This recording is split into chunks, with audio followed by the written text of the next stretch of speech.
Ayun, magandang umaga po sa ating lahat mga kalingap, magandang hapon, magandang gabi. At kung bago lang ako kayo sa aking channel, please subscribe at pakiclick na rin yung notification bell para maging updated po kayo sa lahat ko pang ginagawa mga video. Ngayon po mga kalingap, yun nga po hanggang sa ngayon ay parang ramdam pa natin yung pinanggalingan ni Pipito at sa ngayon po pinuntahan po natin itong dam dito at yun nga po maraming talagang po na umaapaw pa po sa tubig. Kaya ayan po mga kalingap, update lang po tayo sa nangyari ngayon sa kay Pipito. And, at hayaan nyo po mga kalingap at iikot pa po tayo sa ating dito sa lugar dito. Titingnan po natin kung sino yung mga nadisgrasya dito o ng bagyong si Pipito. Ayan po mga kalingap, siyempre po bago ang lahat huwag po natin nakalimutan suportahan Kuya Bal Santos ng Tubang, Ate Edna Vlog, Kalingap Rob Royal of Malalag, Rachel Morales Vlog, at siyempre po ang Roboys mga kalingap. At sa ngayon nga po kahit medyo umuulan pa po dahil kay Pipito, siyempre po galagala po tayo para makita rin natin ang kapaligiran. And maraming po salamat mga kalingap at samahan nyo po ako sa ating gagawing paglalakbay. Ayan, maraming po salamat.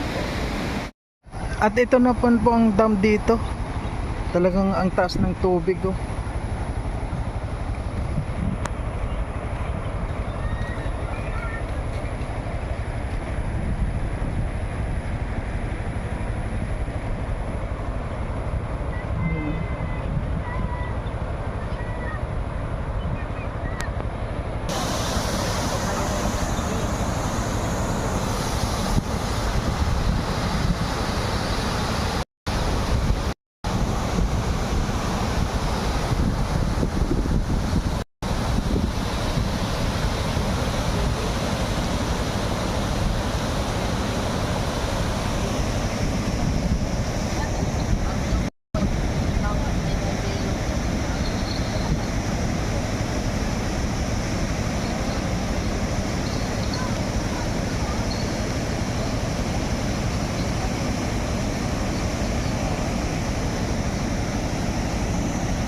Ayan po mga kalingap yung nagawa ni Pipito. Grabe, nabagsakan yung bahay Sobra po. Dito ito sa amin. Ayan, kaya walang kuryente. Sobra po yung nangyari dito. Walang kuryente kaya bumagsak yung mga naputol yung yun. Yung pong semento. Ito po sa amin buti doon sa bahay wala naman na sobra ito pong bahay na bagsakan ng kahoy na akasya ayan, yung mga kuryente sobra ayan po, grabe. Kaya inaalis po yung mga kahoy ayan titignan po natin sa unahan mga kalingap po po yung mga na-disgrasya doon. Ayan.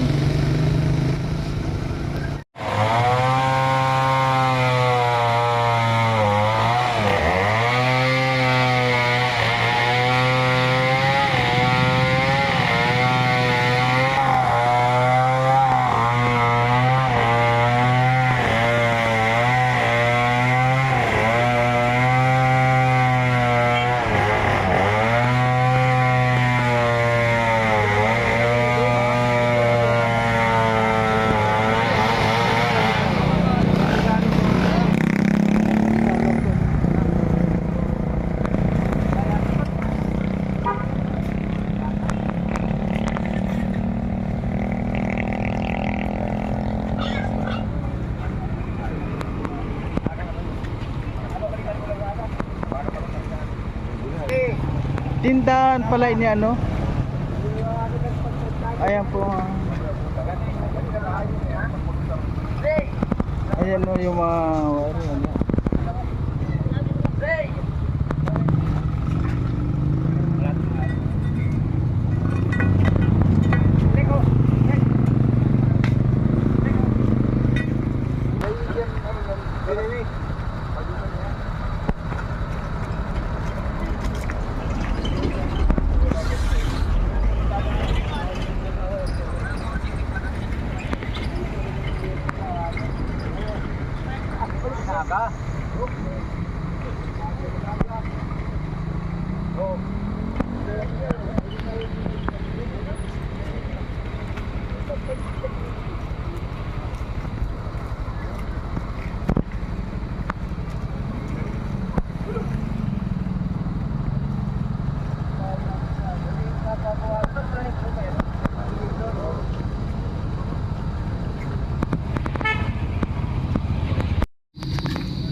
Ayan po mga kalingap oh. Ito nga po ano na itong puno niya oh, sampalok. Tapos ayun no, tama-tama sa isang bahay po ano, ayan oh. Buti na lang po mga kalingap yung tao dito. Yung tao dito ay lumikas ano po. Dahil kung hindi lumikas, ayan yung kwarto nila oh. Sigurado may nasaktan. Kaya wala po ngayon ditong kuryente ano. Tingnan nyo ang kuryente oh, wala. Ayan. Ayan oh, yung kuryente bumagsak kasi nabatak nung kahoy.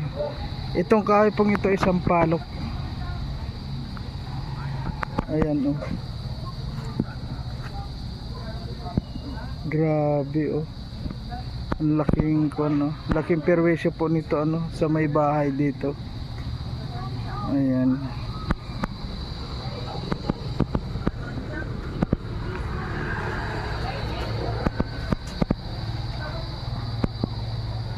Ayan po mga kalingap ang ginawa ni Pipito. Isa lang po yan sa bumagsak na mga puno dito. Pati yung mga kuryente oh, nagkang baralagbagan na. Ayan. Kaya walang kuryente po dito sa Alawihaw ano. Talagang sentro siya sa gitna ng bahay. Kawawa man.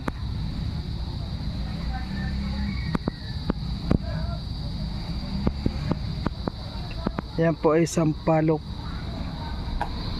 Si Pipito po ay kasama pa rin natin. Ayan o. At marami na po siyang mga binuwal ano. Dito sa mesa amin, ayun po makita mo yung may mga binuwal na siyang kahoy doon o.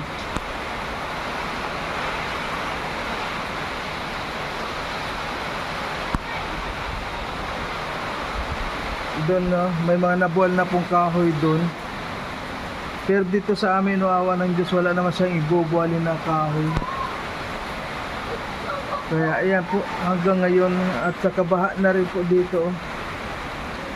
Ayan o, marami lang mga dumi dito sa labas namin. Ayan. Maya maya po mga kalingap, i-update ko po kayo ano. Sa ngayon, walang kuryente, wala po lahat. Ayan po, kapitbahay namin oh. Ayan. Lakas pa po ng ulan mga kalingap. Mula pa po ito kagabi. Ayan oh. Hindi pa po tayo pwede makipagsagasa dyan oh. Grabe pa ulan po mga kalingap oh.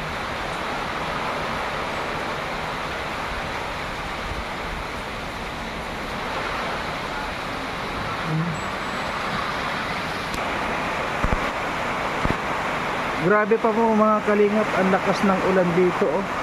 Ayun oh.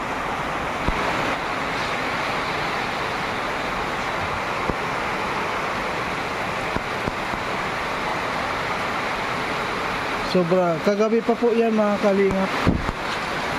Ang mahirap kasi wala ngayon ditong yan, ang lakas pa po oh.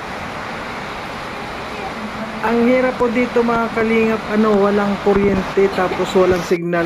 Kaya pumunta po ako kanina doon sa dam para i-check ko kung merong signal doon. Kaya ngayon po walang kuryente ngayon dito at signal.